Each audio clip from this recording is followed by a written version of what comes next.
So I am showing you the car wash truck.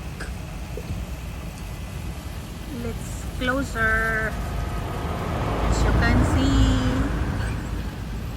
I am taking the car wash truck.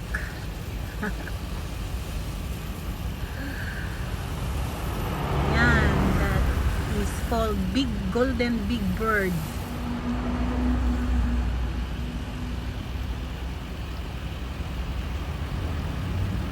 Truck car wash in Japan, high tech.